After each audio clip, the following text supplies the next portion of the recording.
Welcome back to episode 171. The rise of the social media influencer has brought an ever increasing tidal wave of misinformation about diet, nutrition, training, and lifestyle.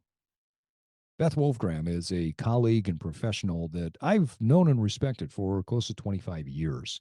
I first met Beth during my time at the University of Utah. She's an accomplished endurance athlete and has been the coach to thousands of athletes at all levels, including collegiate and professional athletes. For over 16 years, she worked as the dietitian for the Utah Jazz. She has worked for the University of Utah and Dartmouth College, in addition to her private practice. In this episode, we debunk misinformation from a viral sensation TikTok star. We run through Beth's common myths that she has to debunk on a regular basis, and we detail what it means to have a healthy relationship with food. All that and more on this episode of The Evolved Man. Welcome to The Evolved Man, where we are at war with the mediocrity of modern man. The Evolved Man is for men like you who are willing to be strong, open, and aggressive learners. Men who are not afraid to disrupt and change. It's time we ditch the current conventional idea that we devolve with age, that the dad bod is our destiny, and that the glory days are behind us. Your best isn't behind you, and I'm here to provide you with practical tools, a few tips and tricks, and everyday wisdom to help you evolve into your highest form. Strong, lean, smart, educated, and emotionally intelligent. Now, let's go to war.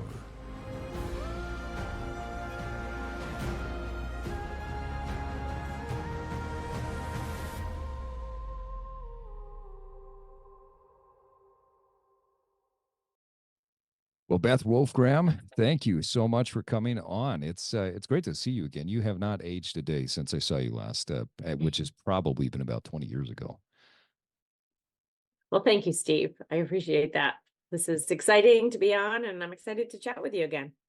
Yeah, it was interesting preparing for this conversation because it was a fun walk down memory lane, and I had completely forgotten about some of our crossover. I mean, my EFIT, I have not thought about that forever back in 2000. Yeah. And then it took me down memory lane with a lot of great people from back at the University of Utah and some of our contacts. You spent how many years at the University of Utah, either teaching or running the sports nutrition program there? That's a good question. I think I spent close to 15 or maybe 17 years there. It'd be somewhere between 15 and 20, quite a Okay. while. I went to grad school there, but then I transitioned to teaching what was the division in nutrition. And then I transitioned into athletics and built the sports nutrition program there and left there in 2017. So I think I was there probably about 17 years. Yeah, Time flies. Well, it Beth, sure does.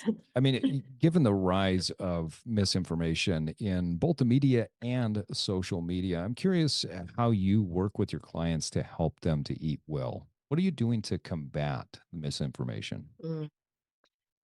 It's such a good question. And I think, we talked about this previously, that I feel like one of the biggest challenges as a practitioner now and someone helping to guide people in their health and fitness journey, particularly nutrition, um, so much of my work is around dispelling myths and having conversations about concepts people have seen on TikTok or Instagram, or someone has forwarded to them. They saw a YouTube video.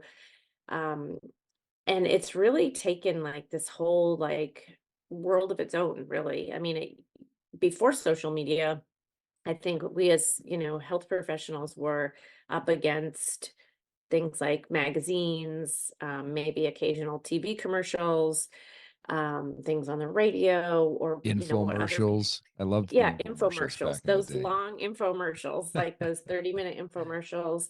Yeah. And then like the practitioners who maybe were not so ethical or didn't Right. have adequate qualifications. So we were up against those. So, this is not new, but I feel like this is so ginormous now that it's turned into like a world of its own. And I think the information that people are exposed to is conflicting, it's confusing. People they listen to seem convincing. They want to believe them. They want to trust, whoever they're listening to. And I think that people just their heads are spinning. And so when they end up coming to see me, whether they're a college athlete or an endurance athlete or a weekend warrior, and they want some help with their nutrition, in fueling whatever their particular activity or sport is, they often come in with so many questions and just like their head is spinning. They don't even know where to start. Like, do I eat carbohydrates? Do I not eat carbohydrates? How much protein do I need? Do I need protein? What do I need a supplement? How much of it? Should I intermittent fast? They come in with so many questions and so much confusion that it's often like we just need to take a deep breath first and like, okay, let's get to the basics. Let's get back to like what are your goals? So I think like that's always where I start with people is getting to know them. I mean, you've been in this field long, as long as I have, and relationship building is the number one priority to me. Mm. And building a relationship with somebody and understanding what their needs are and what their goals. Do I have an elite athlete who wants to qualify for worlds at a triathlon, or do I have a busy dad of three who's trying to do a 5K with his kids this spring? Or is it somewhere in the middle? Do I have a college athlete, who wants to, their team wants to win a championship? Everything in between. So it's understanding like who they are and what their goals are, what's meaningful to them. And the more I get to know them, the more I can then help them with what their goals are.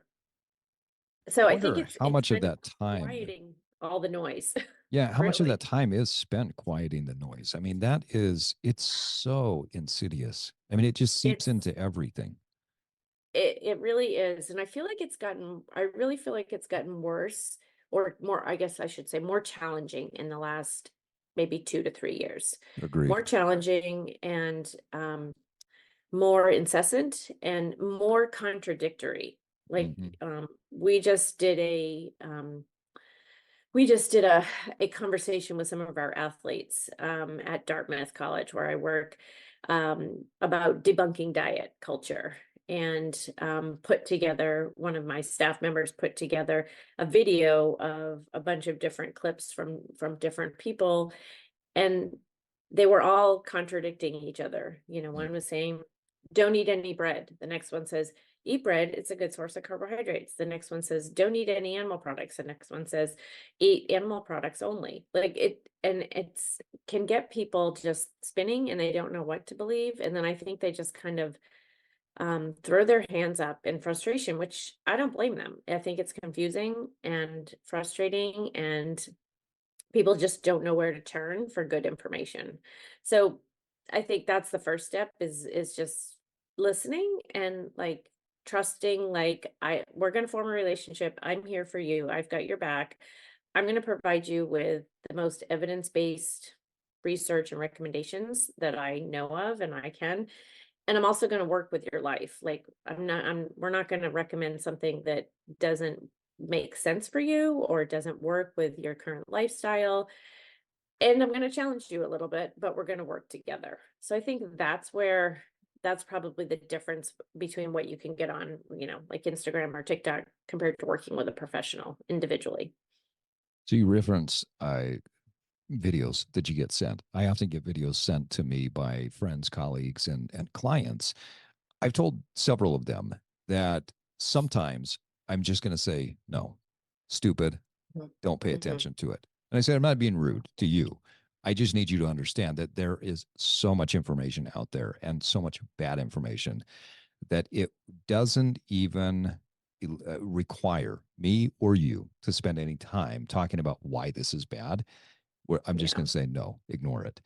Now, I recently had been sent a video by the self proclaimed glucose goddess. And after watching her videos, I have a headache, I have to be honest. Mm-hmm. I'm Yeah. not sure if it was because of the horrible information or the fact that I kept Yeah. hitting my head with my hand. Yeah. imagine, if you will, my shock when I looked and found that she had 4.2 million I followers on know. Instagram, and over 20 of my friends were following her. Have you seen her Hmm. videos? I have. Yes. Yep. I So have. I'm And wondering like if you. you, I just, I figured you'd be in the same boat, so I'm wondering if you'd be up for a game. okay. All right, so I want to run through a post that she put out there of what her 5 myths that need to go away are, and have you react to them. Does that sound good? Okay. All Yep. right, Sounds so great. here is the self-proclaimed 4.2 million follower glucose goddess is myth number one. People with diabetes, or people without diabetes, don't get glucose spikes. Now, her fact that she says is that, quote, estimates say that 80% of people without diabetes get unhealthy, damaging spikes from common foods like cereal. So, I, first of all, I disagree. And the word spike to me, like, is a little sensationalized. Like, our Very glucose goes inflammatory. up and down. Yeah, our glucose goes up and down all day long based on Yep. what we've eaten, the amount of exercise, the amount of movement we've done, our stress, our hormone levels, just physiologically where we are in life. And this is nothing new. Like, our glucose has been up and down throughout our whole life. This is just something now people are talking about. So it's elevated after certain meals and it's lower after other meals or after big activity. And there's nothing wrong with this. It's just when we live at the extremes of really high blood glucose for a long period of time or really low blood glucose for a long period of time. So something like this to me, like, it gets people worried about any kind of increase in blood glucose, whereas to me, that's just a natural physiological occurrence. It's going to happen when you eat a meal, and there's nothing wrong with that. So I think that that's a very sensationalized way of trying to get people um, kind of worked up about something. Yeah. It's just a normal physiological response. So you know me, I love to test things because I'm just fascinated with the science. And so oftentimes I test on myself. I tested my blood glucose. This is about 10 years ago. This is before all the glucose monitoring things came out. And so I was Okay, doing yeah. blood sticks. Oh And I would yeah. I'd stick myself and test my blood glucose just because I was curious. That was part of what I was studying at the time. I noticed an increase in my blood glucose at certain times of the day.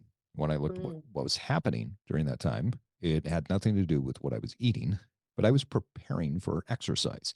And I had mm, conditioned myself that at that time of day, I was lifting about 4 or 5 days out of the week. And so, mhm, of course, my body is going to respond by dumping glucose into my system because it knows that that's the time that I typically work out. mhm, Not something to be mhm. afraid of.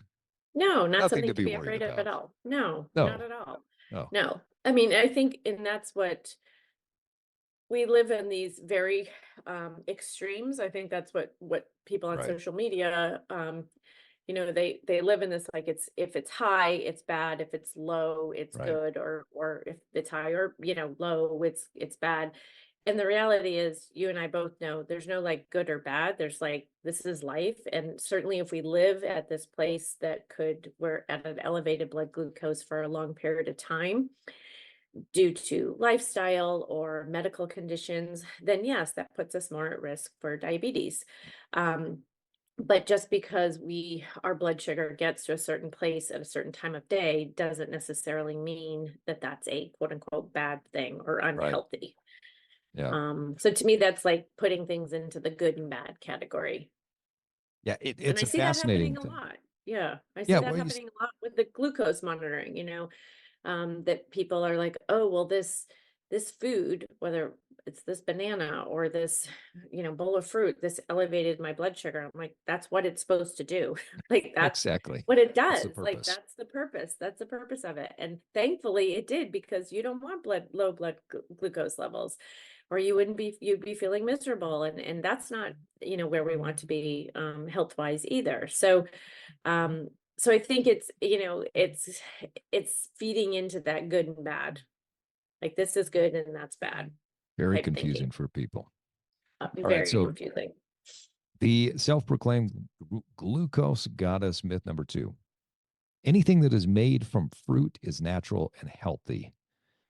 And so her fact on this, she says that, quote, sugar that is extracted from fruit is the same as table sugar. Orange juice sugar is the same as soda sugar.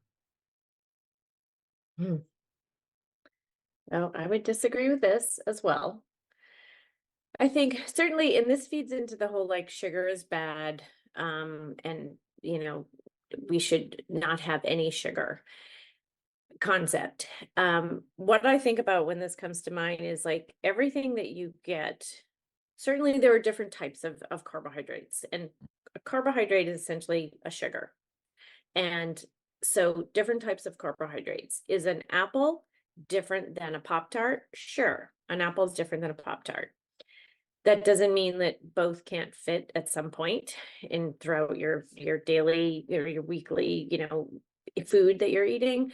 But when you're eating the apple, you're getting fiber and vitamins and minerals and plant compounds that are just naturally occurring that help our overall health and well-being versus, say, something that has added sugar, like a soda, where you're adding table sugar to it.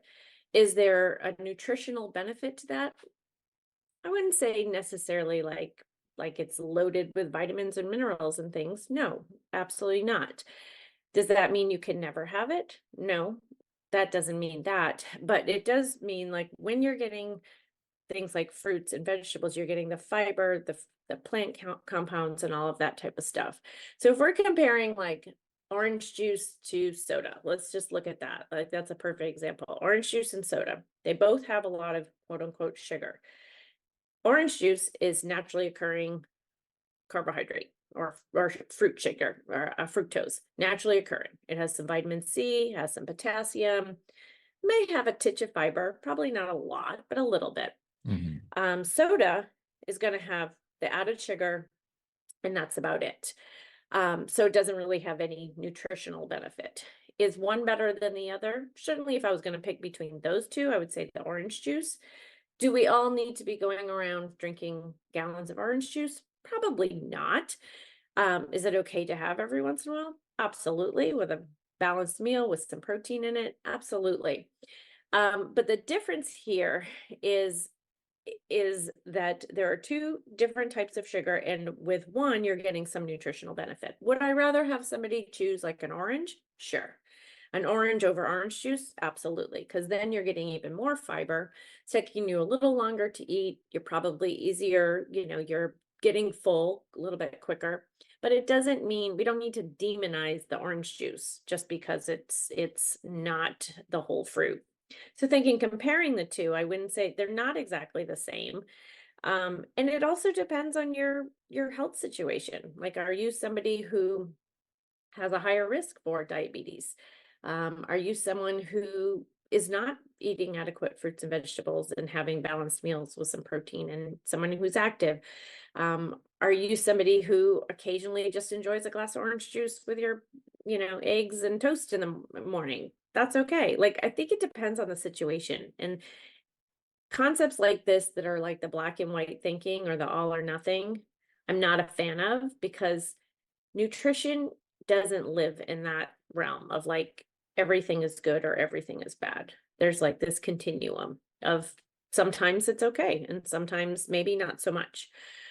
So I'm not necessarily a fan of that particular tip. Or what did you say? That was her So it's fifth one of her, yeah, it's one of her myths. Yeah. miss, Her miss, myths miss, and miss. facts. Yeah, Yeah. yeah, yeah. Okay.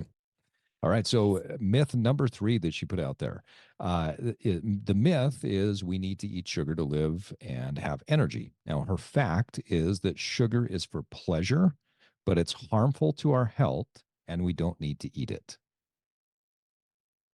Is this one of the ones that you like hit your head on? Like you like Yes. to Okay. Okay. So I'm gonna take a deep breath. This one I just kind of want to like, yeah, I want to scream, but It's I okay if won't. you yell and scream on the podcast. Oh my We'll gosh. tell people Like, ahead of time so they can turn the volume okay, down. yeah. Okay, so carbohydrates, which is another word for sugar. Carbohydrates are your body's main fuel source. They are the preferred fuel source for your muscles. They're the fuel source. It's the fuel source that's easiest to access, the fuel source that we use immediately. It fuels short-term activity, long-term activity. It is essential. It is essential for your brain. Your brain cannot use any other fuel besides carbohydrates. So I would completely disagree with that physiologically. Can we use fat for fuel? Yes, we can use fat for fuel. But I go back to, and you probably remember this too, Steve, like literally, I want to say it was freshman year in college, anatomy physiology, fat Yes. burns in a carbohydrate flame, Yeah. right? Yeah. So you've got Fat is burned your, in the furnace of the carbohydrate. yes, like so you have your campfire that you're starting. You don't go out and put the big log, the big thick tree log, which is the fat, in the fire pit and light it. It doesn't work. You can't do that. You need the kindling, and the kindling is the carbohydrate. So you get the kindling going with some newspaper, some kindling, and then it gets the big log going. So you need carbohydrates in order to tap into the fat reserves and use fat for fuel. So yes, we can use fat, but you still need carbohydrates. And then could we use protein for fuel? Yeah, but it's not optimal. Mhm. So if we're using fat protein for fuel, then it's not being used for what we want it to be used for, building and repairing muscle tissue, helping with immune function, that type of stuff. So protein is not a great energy source because then we're taking it away from what we want it to be used for. So I completely disagree with this. Um, Carbohydrates are a necessity for the body to function. Are some carbohydrates enjoyable? Yeah, of course. Many of them are tasty, whether we're talking about a potato or a piece of fruit or, a piece of chocolate. All of those are different types of carbohydrates, and some are more enjoyable than the other. And I think that feeds into that whole like diet culture mentality of Right. demonizing food, like And demonizing certain. demonizing pleasure as well, right? I mean, Yes, saying that somehow exactly. that pleasure should not be there. It's like how many Exactly. people just have sex to procreate, right? Yeah. Yeah. People don't. Like Exactly. that's not the Yeah. purpose, right? How many Yeah. people Yeah. sit and look at the mountains because it's perfectly doing something to be. No, we do Yeah. things because of pleasure, right? I read Exactly. books, I watch television, I go on hikes. I do a lot of that stuff just because it's Mhm. pleasurable. Most of my Yes. cardiovascular activities have nothing to do with my overall health, even though I know that they benefit my overall health. Yeah. I do them because they're pleasurable. I go for hikes Yeah. because it's pleasurable. I go for walks because it's pleasurable. Yes, there's some Exactly. benefit to it. But this idea of demonizing pleasure, oh, give Mhm. me a break. Mhm. And I think you bring up such a good point, Steve, because food is so much more than just the nutrients. Right. Right. When people think about food, they think of, vitamins and minerals and carbohydrates and protein and like what am I getting in it and all that kind of stuff.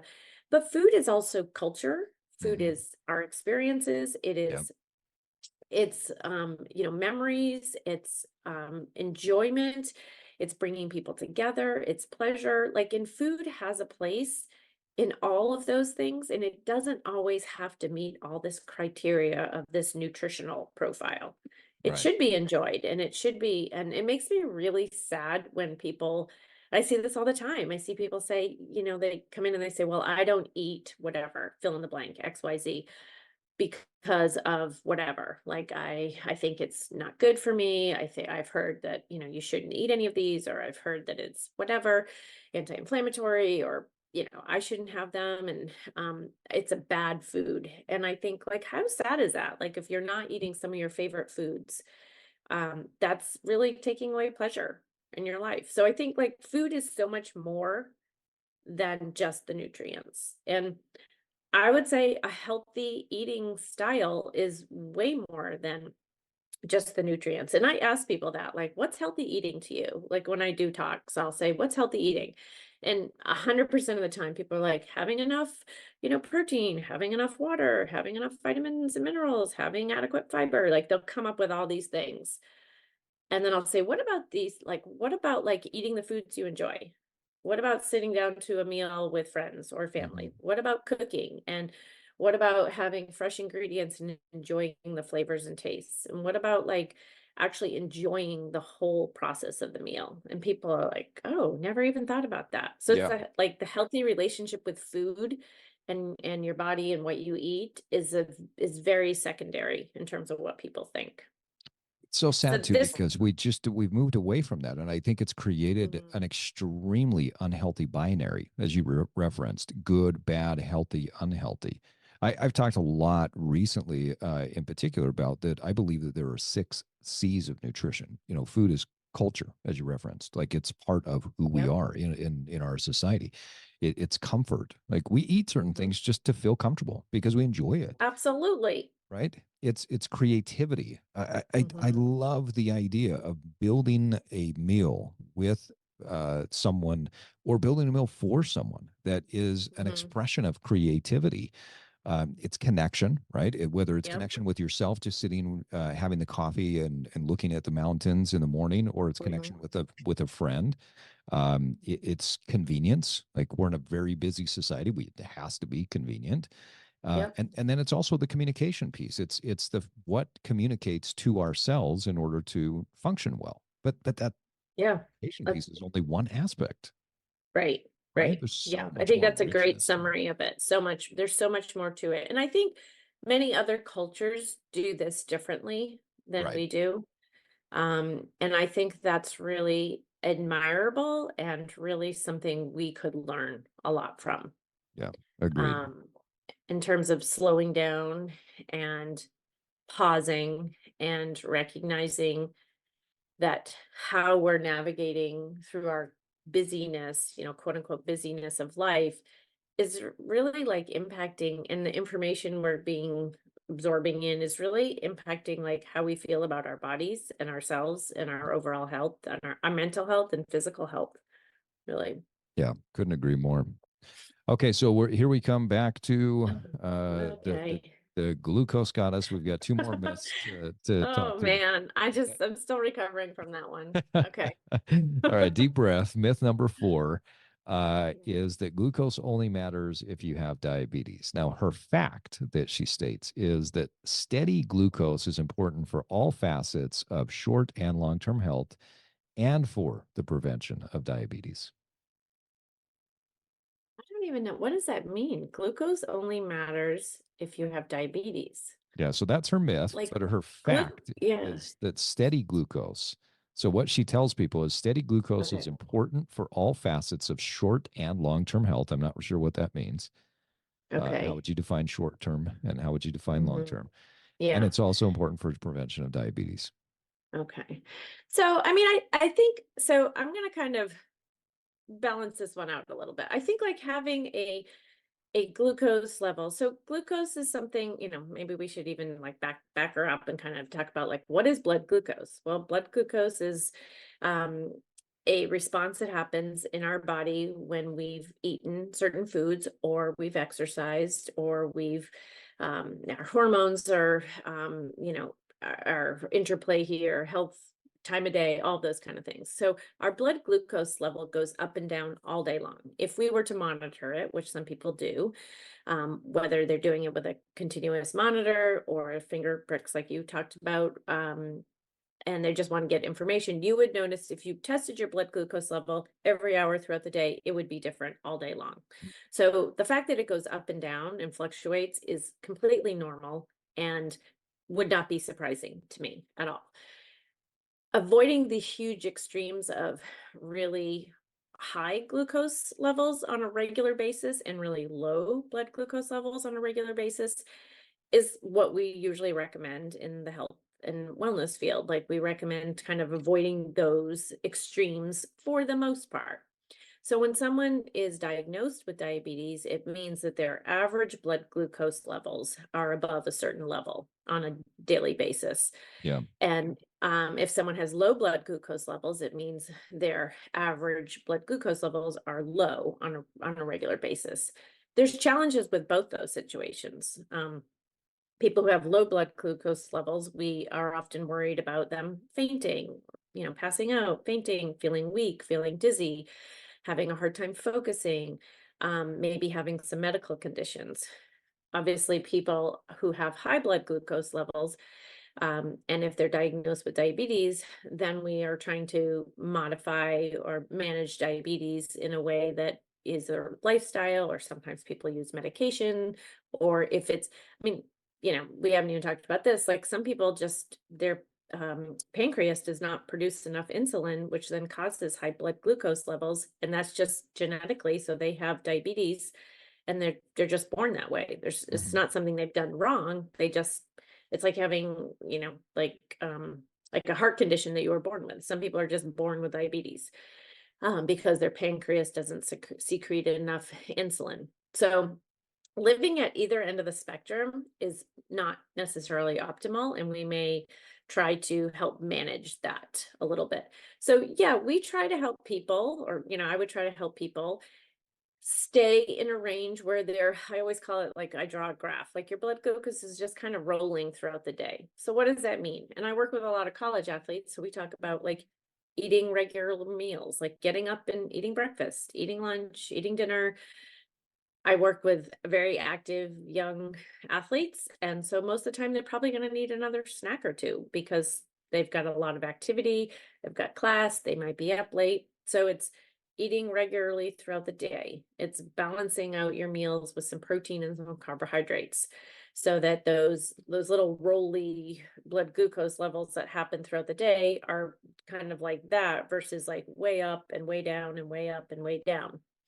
So some things like that can help with that management of the blood glucose level. So I think, like, I'm going to kind of, I don't necessarily agree completely with what she said, but I can see like where she's going with it. I think we want to try to, it also impacts our energy. Like if you know, the fact is, if I sat down and had a, 3 pieces of cake for breakfast this morning, and didn't balance that cake out.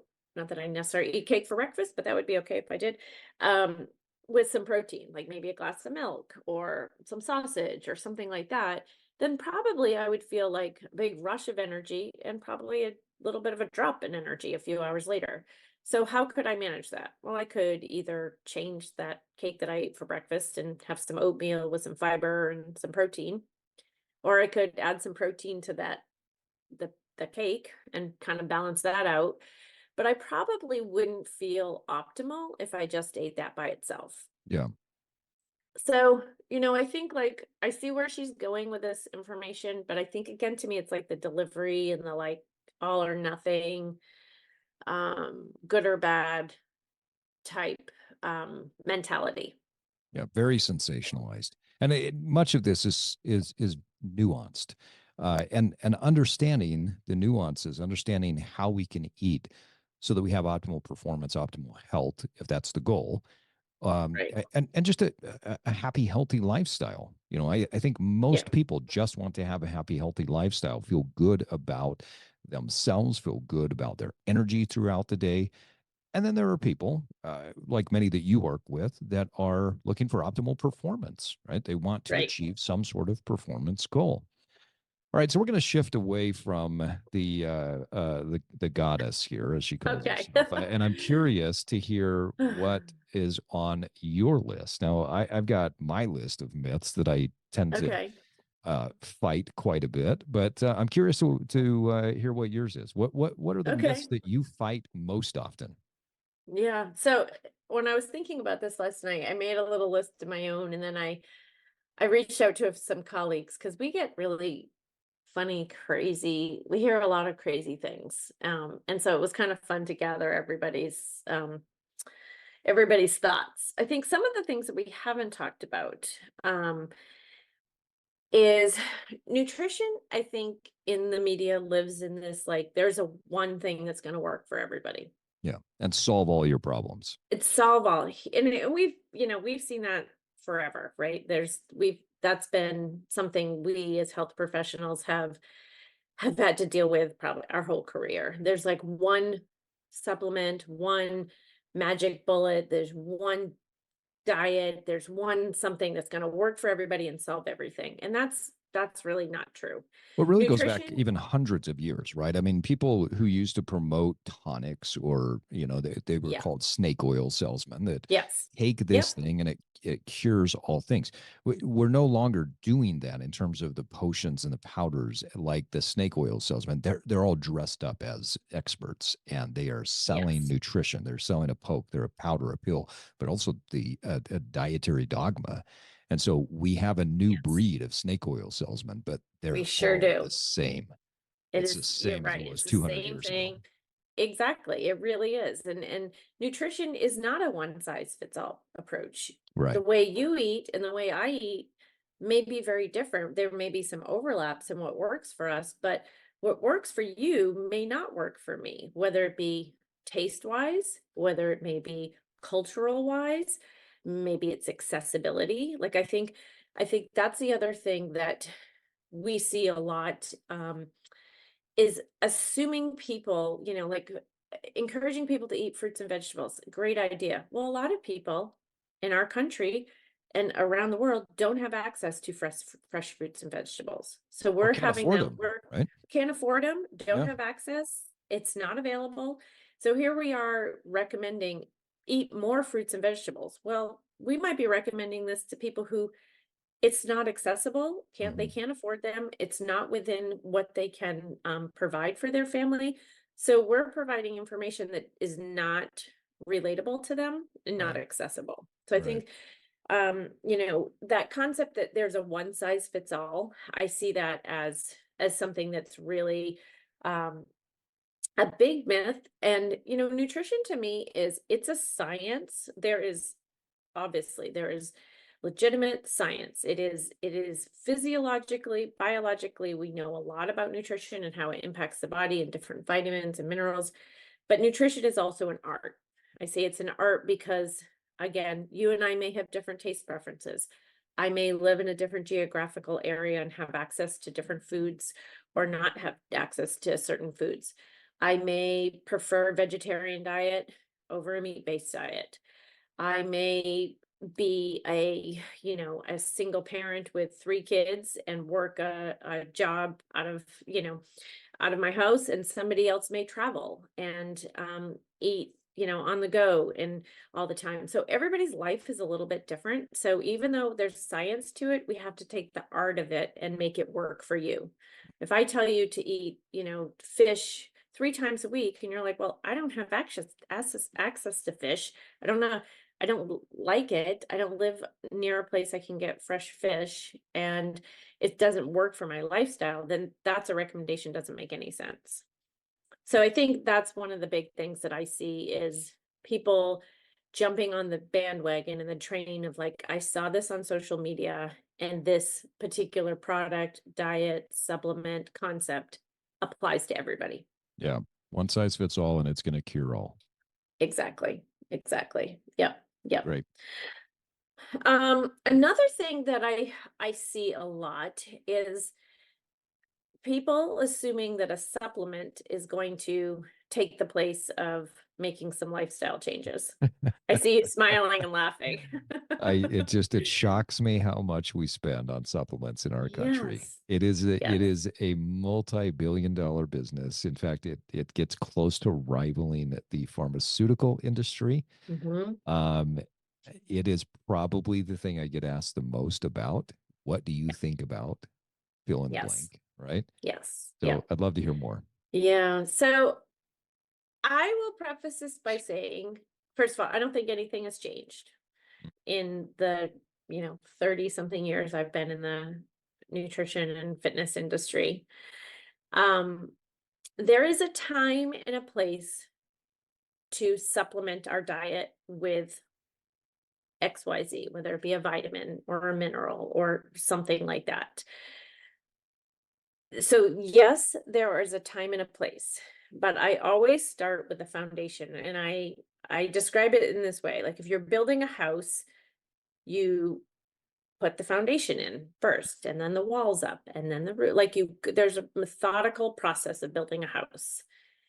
You don't just start by putting the door up and then a wreath on the door. Like those are the extras. Those are the things that happen later. So supplements to me are exactly that. They are to supplement what you're already doing. And so ideally, we would start with the basics. We would start with the foundational principles of nutrition. And for a lot of people I work with, it's adequacy. Are you getting enough?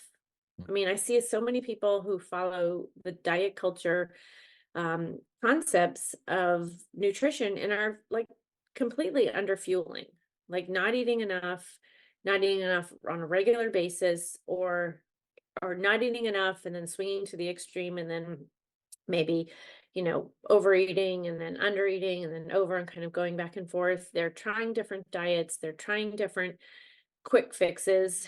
And so adequacy is the first thing that I look at. Are you getting enough food on a regular basis? Do you have access to enough food on a regular basis? That's another conversation. And then what's the nutrient composition of that? Like, are you getting a variety of foods? Are you getting balanced meals? Are we incorporating lots of different types of fruits and vegetables and grains and protein and that kind of stuff? So are we building? And it's not, I think what happens is this is not super exciting. Like people don't see this as like exciting and fun. And it's not something that we can market in a cute little bottle or a Hmm. pill or a potion. And so me encouraging balance and moderation and building, healthy plates and that kind of stuff is not as exciting. And I think that's why supplements sell and that's why they've sold for years. Um, but they're really the accessory on what you do food wise. And it's Yeah. it's the like the, the as I said, the accessory or like putting the wreath on the door. Like it's not what you build your nutritional plan, your health and wellness on. And I think that is that is something that has continued to be a challenge in our field. And I don't see it changing really. I think it's just something that we have to learn to navigate and Yeah. help I people navigate it. couldn't agree more. Have you read any of Dr. Eric Helm's work? Hmm. So Hmm. Yep. I thought there was an interesting concept that he put out there with he kind of came up with a different idea of a pyramid, right? Lifestyle at the bottom, uh, caloric intake, and this is primarily for people who want to change or adjust their body composition. Yeah. Supplementation is at the very top of the pyramid, Yeah. if Yep. needed. Yeah. And I talk to my clients about that regularly, that let's not flip the pyramid on its end. We Yes. don't start with supplementation. If there is some sort of supplementation that we would want to add in at some point, it's the last part of the process, right? It's not the first part. Exactly. And I love the Exactly. wreath on the door before you build that foundation. While we're on this the topic of supplements, I want to come back to your myths, but while we're on the topic of supplements, I mean, one of the challenges I know that you've had throughout your career is ensuring teams that you worked with, student athletes, that they were compliant with the NCAA regulations, which are Yes. fairly strict. And Yep. so I know that this is a topic that you've had to study at length. What what are your, if you're recommending any type of supplements to athletes or to people, what are they? What would you say, hey, these are the things that I've seen effective in certain populations? Yeah. With athletes, you think? Athletes or Yeah, general or athletes, population? I'm general curious. general Yeah. population. Yeah. So I think like before I do any type of recommendations, I usually do a thorough nutrition assessment. Mhm. We go over, I find out more about what's going on. Maybe it's with some updated lab work. Lab work can tell us a lot. And looking at like what's a typical day, how often do they eat certain foods, how's their energy, how's their sleep, how's their menstrual cycle, how's their performance, how's their mood, their stress, like all of these types of things. Go over, types of foods that they don't eat for whatever reason. Maybe they don't prefer them, or maybe they have a food allergy or a medical condition. So before I recommend anything, I usually start with that type of assessment and then look at like what are their goals? If they happen to be an athlete, is this the off season? Are they in the middle of the season? Are they traveling a lot? What sport do they play? What position do they play? How much playing time do they get? All of these kind of things. So I would always start with that. Um, and then from there, I think some of the ones that I recommend the most would be based on where a lot of people live, is a vitamin D supplement. Mm, yeah. Um, and most people, their vitamin D levels are low, based on not only consumption of food, because we can naturally get vitamin D through foods, but we also produce it through the sun. Hmm. And depending on where they live, they may not be producing adequate amounts of vitamin D. So vitamin D is something that I'll often recommend. If I have I wouldn't even say just a female athlete, but an athlete who has a lot of stress fractures, bone injuries, I may recommend a calcium vitamin D combination.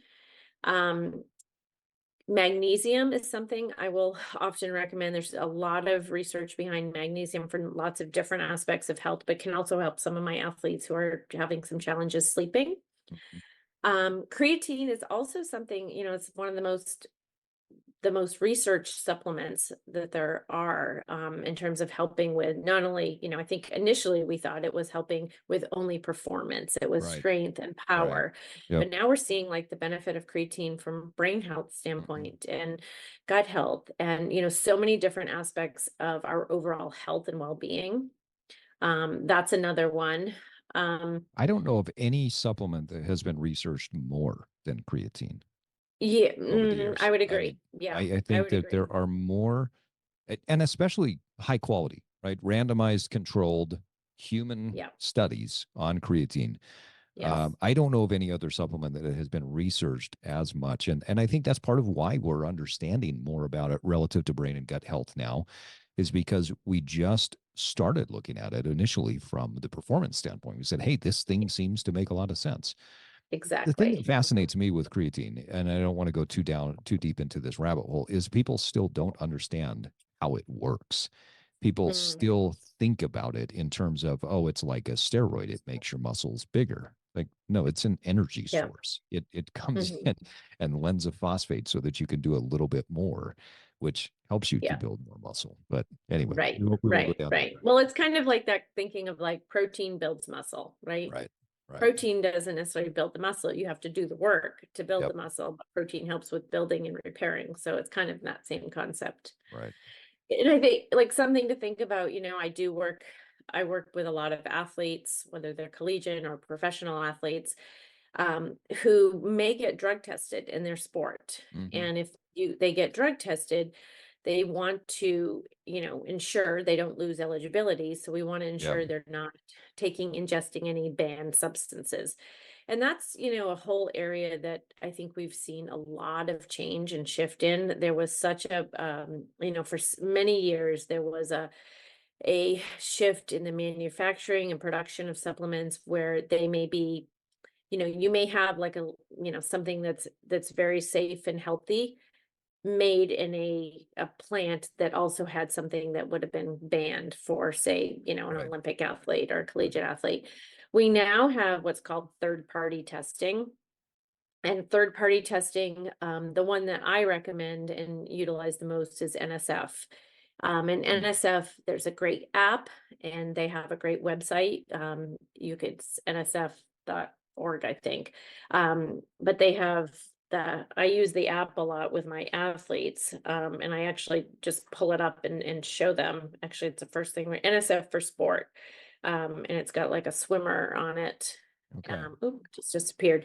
And when you pull it up, you can search by product type, like you could search all creatines. You could search by brand. You could search by what your goal is. You can scan it. Like if you happen to go into a store, you can scan a product and see if it's NSF. So if you're an athlete who will undergo drug testing at some point, I always recommend third-party tested products. That ensures that they're not tainted with any type of banned ingredients. I think if you're not an athlete that is going to get drug tested, like I don't know, I think it just shows like it's the highest quality product. And Mhm. I would gravitate towards using those third party products myself. I mean, I do. And, I recommend them, to my parents or to friends who we're not getting drug tested, but I want to make sure like what I'm taking has what it says it has, what it says on the labels, what it is in the product, that it's efficacious, that it doesn't have any banned ingredients. It just gives us some protection around the wild, wild west, which is the supplement world. So I think like that's a which is good avenue to highly unregulated, right? And I know there's a lot more to it nowadays, and it's great to hear about this app. This is actually a new idea. I recall, gosh, it's probably been 20 years ago. Weider Nutrition got blasted at one point Mm, because someone took protein powders from across the industry, and they took the mhm. protein from Weider Nutrition, which would just turn and burn in every store that you could find. You could always find a Weider Yes, protein. right. And the average, I believe, was that if it said that it had a certain amount of protein content, it had, between 20 to 50% of the actual protein that was in there. So if it said, Mm, hey, it has 30 grams of protein, you might be getting 15 when it was yeah. actually tested. And that, I believe, still continues because of the Hmm. lack of regulation in that. So this is a Yeah. great resource. Yeah, yeah. And I tend to, there are some supplement companies who are doing really great work, who do great research, who put out great products, who are, leading the industry and are walking the walk and regulating themselves really. And then there are some that are not. And so I think again, that's another confusion for people. That can be something that's really hard to navigate if you're not sure, because, people want to know, is it, can I go into the grocery store and buy this, or do I need to buy a certain brand? Um, the other thing that I tell people to look for is the USP, which is the um, United States Pharmacy, not pharmacy, pharmacy, USP, USP. I don't do it as much because I have NCAA athletes. Um, It is yeah, USP dietary supplement verification program. So it's the Yeah. pharmacopoeia, US pharmacopoeia. Yeah, sorry. Um, but you can look for the label USP, and that will also tell you that this product has what it says in it, and meets certain standards. It doesn't guarantee for athletes, but for the average population, I think it's a good alternative. So I think the supplement world continues to be a challenging one to navigate. Yeah. Yeah. A lot of myths out there about it. You referenced earlier that sometimes people don't eat certain things because they may have an allergy towards it, or they may have some sort of intolerance. It seems like that more and more people are dealing with poor digestion, bloating, gas. That seems to be a very prevalent issue today. Why are we seeing that rise? Oh, I that's guess such a good question. I should Yeah, put my scientist hat on and say, is that true, or is it just an yeah, observation? And then if it yeah, is, why? yeah. I mean, I think it's probably a combination of lots of things. I think it's people are more aware. Mm. I think we're looking for things more and talking about things more than we ever have. I mean, I think back to like when we were young. I don't know anybody who had celiac disease. Right. No, Like what I didn't even know the word. Like didn't exist. nobody, no, it didn't exist. It existed, but people didn't know. Right. Not We in our didn't talk about, lexicon. yeah, Yep. yeah, we Yep. didn't know about, nobody had nut allergies. Hmm. Nobody didn't tolerate dairy or that we knew of. Like, so I think it's a combination of lots of things. I think we're talking about it more and we're more aware of it, and there's more research. I think there is a desire for people to kind of find an answer to like what they're experiencing, which I get is important to maybe understand and know about your body. I really think it's kind of a balance of a couple things, like some of it being legit science, the evolution of what we learn, what we know. And then I also think that to some degree it's we're using it as a way to avoid and limit certain foods. Mm. Interesting. And I think that it can kind of become part of the diet culture mentality, to be Okay. honest. Um, I'll give an example, like, so I work on a college campus, and I see a lot of people, a lot of students who, when I go through like a dietary recall, I'll say, okay, so how do you eat yogurt? Yes. Da, da, da. How about cheese? Yeah. How about milk? Yeah, I have almond milk. I'm like, okay, how about, I have to reframe it and say, what types of milk do you have? Mm, And people have switched because they think it's healthier to have almond milk or oat milk or coconut milk or some other milk than dairy milk.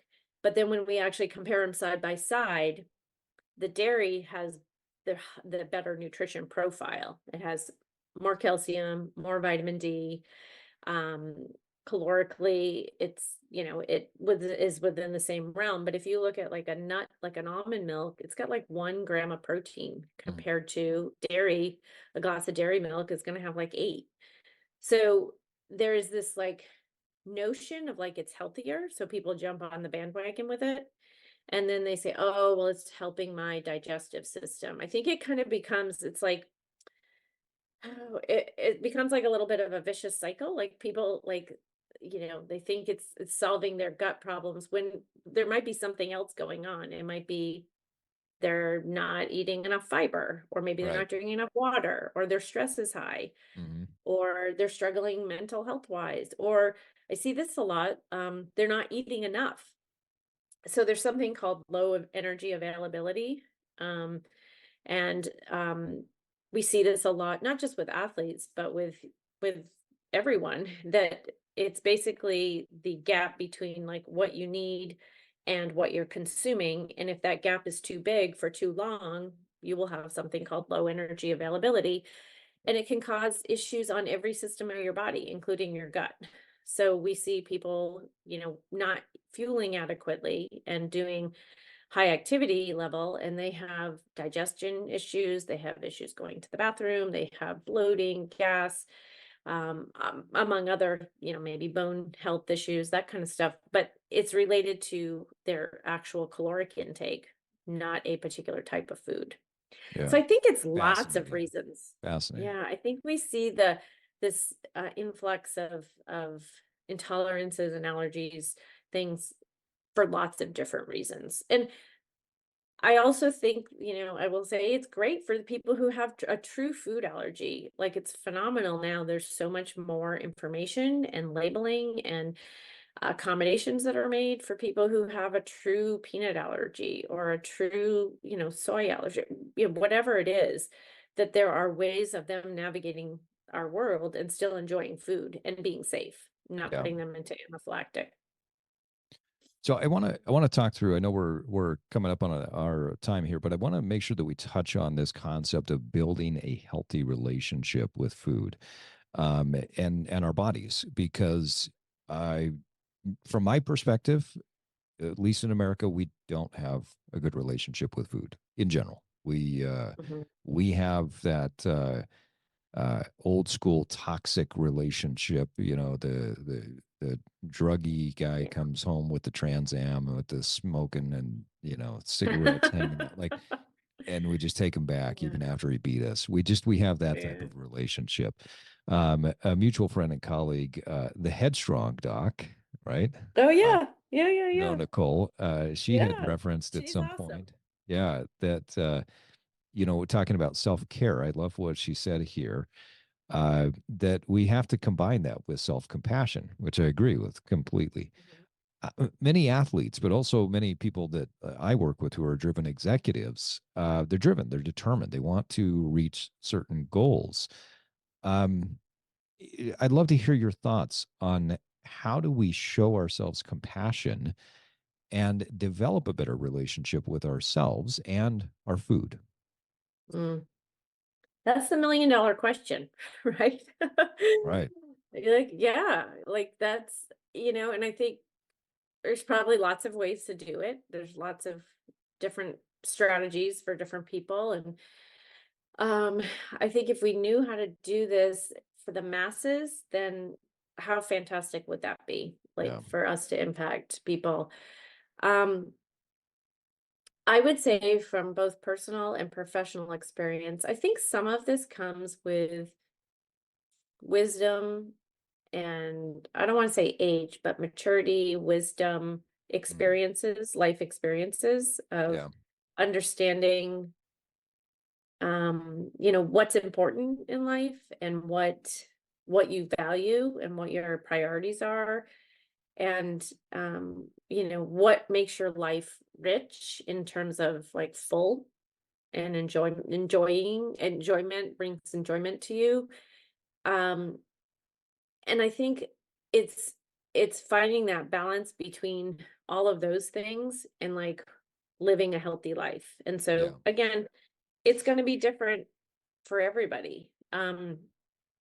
But to me, it's not living in an extreme world where you have to you have to live a life that is you're so driven that you're not enjoying things, you're not enjoying time with your family or your job or your adventures in life and traveling and food, and you're so driven and focused on getting better that you're missing out on the ride of it all, I yeah. guess. And I see that Beautiful. happen a lot with people food. Like they're so driven to become a better whatever, a better athlete or better at their job or better at whatever, that they missed out along the way of like having the enjoyment of sitting down to a piece of cake with your kids at their Yeah, birthday party yeah, or going on vacation with your parents when your parents are aging, or sitting down and having a barbecue, having burgers and potato salad on the 4th of July because you're worried about what you look like in your bathing suit. That they focus so much on the outcome of it all that they're not enjoying it on the yeah, process. And you and I both know there's like a balance to it all. And I think like balancing it out with sometimes we're all like getting the sleep we need, we're doing our workouts, our energy's good, we're fueling our body in a way that helps us feel great and we're performing well. And then sometimes it just doesn't happen. Like mm, life happens. Like, right? We work is busy, personal things come up, you're juggling a lot. You end up having, you know, grab and go for dinner, like your workout, you didn't get to this workout today, or you got there and you didn't have the energy. And I think just like Nicole said, like having the compassion that that's okay. It didn't all go down the tubes in that 1 week yeah, because you had a hard week. That it's recovering and it's having that compassion and just getting back to what's important to you. And so, yeah, I really feel like people miss out on so many experiences of life with food and their body because they're so focused on a particular outcome or goal. I think you can have goals and you can improve and you can be driven and growth minded, but still enjoy the ride of it all. yeah. Couldn't agree more. I got to show you a picture. So this is, I mean, look at the face right there. You see the Ah, happiness on that face, right? That's my daughter. She found this gelato shop. I think this is in uh, I can't remember if this is in Paris or in Nice. She's in France right now yeah, doing a study abroad right. program. And I mean, look at that face. That's pure happiness. She found a Amazing. gelato shop that had her favorite candy bar from when she was a kid, the Kinder Yeah. Bueno that they had put Okay. into the gelato. And this is the happiest. I mean, we get a lot of pictures from her. She's very Yeah. happy, but this is the happiest picture that we got. That's amazing. And I think about that and I think to myself, what would life be like if she was just so focused on her overall goal of being healthy, being fit? Like she wants to run a marathon this year, that she didn't go experience that Mhm, gelato while she was walking around France with her mhm, friends on this study abroad program. You know, what a tragedy that is. But also on the other end, what a tragedy it is when we're constantly going just for excessive pleasures rather than mhm. thinking about, okay, food can fuel my body, it can fuel my emotions, it can fuel my happiness, it can fuel my health. There's so many different ways to fuel my overall life.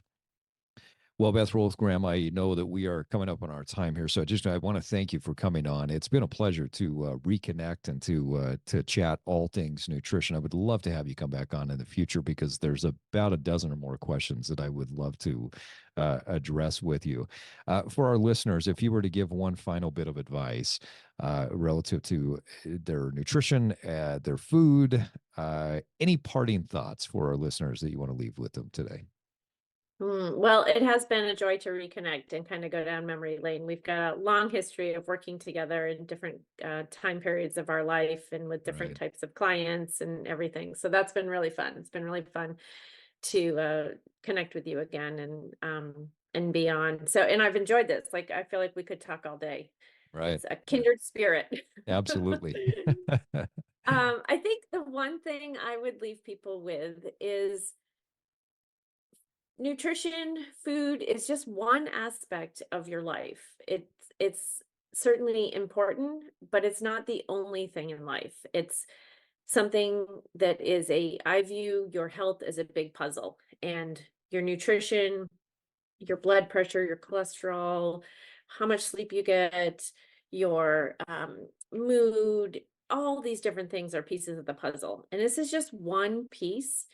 And allowing it to be like important, but not the biggest thing in your life, I think is just a great way to look at it. Like, spend time enjoying the foods that you like, spend time with people cooking and preparing food and enjoying it with others, and experiencing new foods and stepping outside your box and recognizing it doesn't always have to be fit a nutrition profile in order to be included in your day-to-day fueling. I love that. From a registered dietitian, someone who's been doing this for a long time, nutrition is not the only thing in your life. Well, once again, Beth Wolfgram, thanks so much for coming on. If people want to find out more about the great work that you do, they're interested in working with you, where's the best place for them to go? So I do have a website. It's bethwolfgramrd.com. So it's my first name, Beth, and last name's Wolfgram, Wolfgram. And then it's RD for registered dietitian.com. And I work with athletes, professional athletes, weekend warriors, high school athletes, age group, middle school, the whole gamut, and then just active people who are wanting to improve their life and their overall health and well-being. And I think we forgot to mention you spent, what, 16 years with the Utah Jazz? Yeah, like 16 or 17 years with the Utah Jazz, Yeah. which is So awesome. And wide then, variety of athletes. yeah, wide variety. And then I work with middle school soccer That's great. players and stuff too. So the whole gamut. Yeah, high I school, middle school, college, the whole gamut. I found oftentimes my middle school, my high school athletes were some of the most fun athletes, and Oh, sometimes I would dread working with my professional athletes. Like, oh, yeah. the entitled guy is coming in today. Yeah. They're fun. Everybody's fun in different ways. Right, Yeah. right. Well, thanks So, well, again. thanks again for having me on, Steve. Really appreciate it. Yeah, great to have you, and have a great day. Thanks. You too. Thanks for joining me today for this episode of The Evolved Man. If you're learning from and gaining value from this podcast, please subscribe to the Evolved Man newsletter, where I can support you even more in your personal evolution. I want to help you reverse engineer your success. The Evolved Man newsletter is like getting a free coaching session to keep you moving forward on your path of personal success. Go to theevolvedmanpodcast.com to sign up today. If you found value in this episode, you can give us up to a 5-star rating on Apple and Spotify and share it with your network. That's the best way to support the podcast so we can continue to get great guests and provide you with the best wisdom for your daily life. Until next time, keep evolving.